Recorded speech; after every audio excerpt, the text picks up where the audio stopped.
Bonjour. Ce matin, j'ai envie de partager des réflexions qui sont venues ce matin pendant une promenade dans la forêt.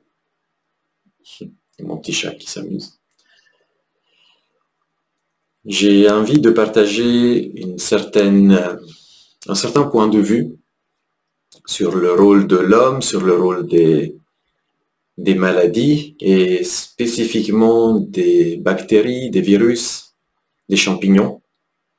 Tous ceux que nous considérons habituellement comme des agents extérieurs et qui nous en veulent, qui veulent nous attaquer et contre lesquels il faut se défendre.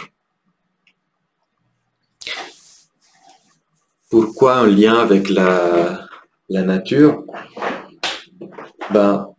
Nous pouvons voir la nature qui est autour de nous, notre monde finalement, comme un environnement dangereux, un environnement qu'il faut maîtriser, un environnement qu'il faut vaincre.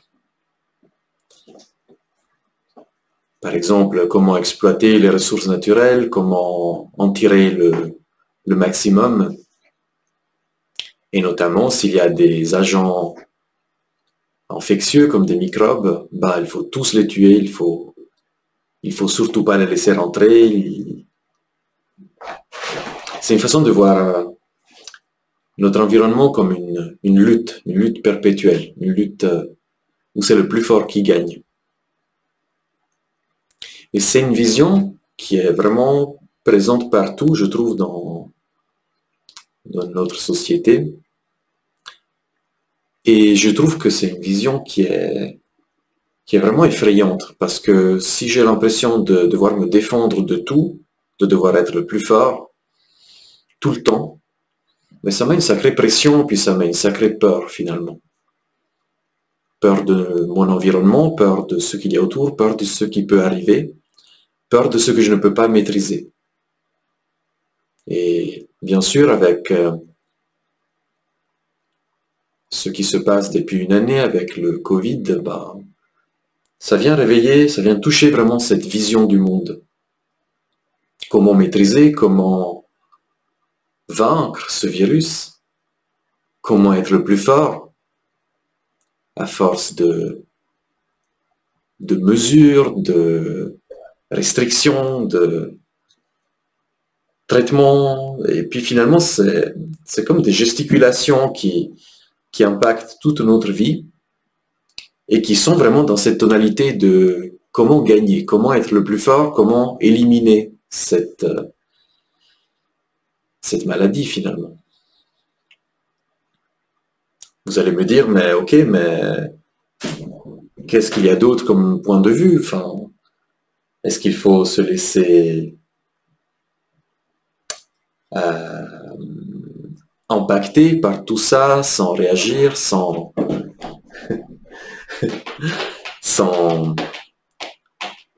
rien faire? Pas forcément, mais j'ai vraiment envie de partager un point de vue qui est très important à mon avis.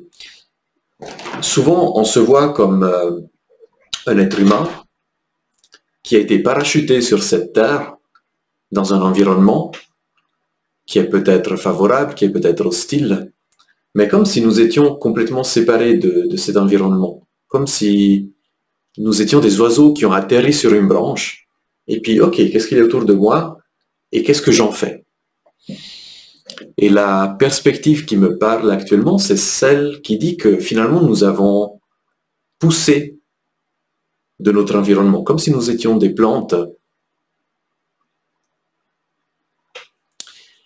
comme si nous étions des plantes qui viennent de cet environnement. Notre corps, bien sûr, vient de nos parents, qui font partie de cet environnement, qui font partie de ceux qui nous entourent.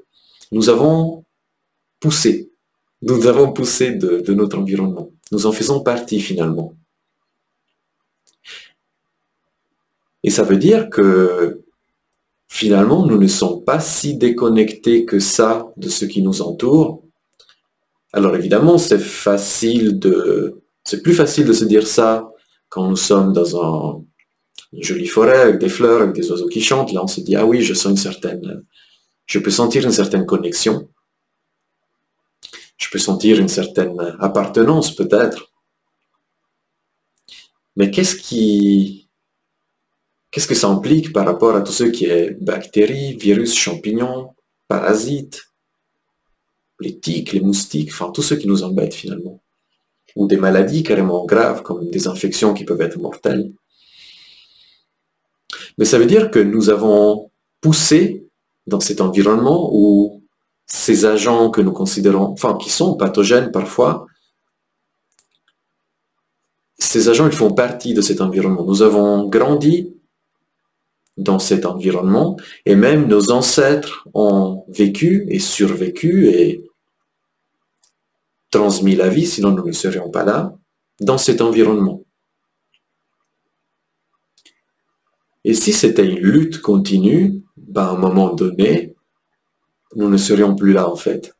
Parce qu'il y a, si on commence à voir les dangers, tout comme un danger, ben, il y a tout qui est dangereux, que ce soit des microbes, que ce soit le soleil.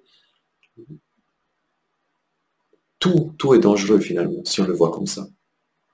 Mais ce que je veux dire, c'est que nos ancêtres ont grandi avec ces agents qui étaient là aussi, qui faisaient partie de l'environnement, qui font encore aujourd'hui partie de l'environnement, des microbes, des virus. Et la vie est possible seulement si tous ces éléments sont en équilibre, en fait. Donc, si nous avons poussé à partir de cet environnement, si nos ancêtres ont pu vivre dans cet environnement, est-ce que ces microbes, ces virus, ne feraient pas partie de la vie, n'auraient pas un rôle, un sens, finalement, dans la perpétuation de la vie? Alors évidemment, il y a des fois où on attrape une infection et on décède. Mais comment ça serait de voir le rôle des microbes, des champignons, des virus comme un rôle qui peut soutenir la vie en fait? Je pratique du décodage des maladies et puis dans cette optique, les maladies ne viennent pas par hasard, elles viennent solutionner quelque chose. Parfois d'une façon, entre guillemets, efficace, parfois d'une façon tragique avec des conséquences lourdes à porter. Mais si on va voir ce que vient faire la maladie, on trouve toujours un sens logique, un sens biologique. Et finalement, il y a beaucoup de microbes, de bactéries et de virus différents.